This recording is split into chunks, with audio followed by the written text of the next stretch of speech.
সম্প্রতি সামাজিক যোগাযোগ মাধ্যমের বিভিন্ন প্ল্যাটফর্মে তুরাগ নদী থেকে একাধিক মরদেহ উদ্ধার সংক্রান্ত কিছু তথ্য, ছবি ও ভিডিও ছড়াতে দেখা যাচ্ছে। ঢাকা মেট্রোপলিটন পুলিশ অত্যন্ত গুরুত্বের সঙ্গে বিষয়টি খতিয়ে দেখেছে। জনমনে বিভ্রান্তি দূর করতে এবং সঠিক বস্তুনিষ্ঠ তথ্য তুলে ধরতে আজকের এই প্রেস ব্রিফিং। ডিএমপির উত্তরা বিভাগের আওতাধীন তুরাগ থানা এলাকায় এ ধরনের কোনো ধারাবাহিক মৃতদেহ উদ্ধার, হত্যাকাণ্ড কিংবা এ সংক্রান্ত অন্য কোনো ঘটনার সংবাদ পাওয়া যায়নি।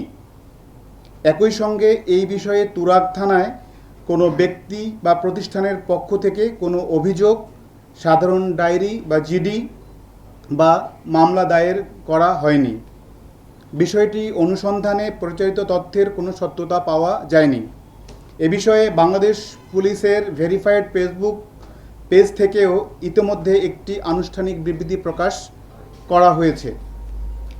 এদিকে মিরপুর ক্রাইম ডিভিশনের আওতাধীন পল্লবী ও রূপনগর থানার ভৌগোলিক সীমানা পর্যালোচনা করে দেখা গেছে, সামাজিক যোগাযোগ মাধ্যমে প্রচারিত তথ্যের সঙ্গে উক্ত দুই থানার কোনো সংশ্লিষ্টতা নেই।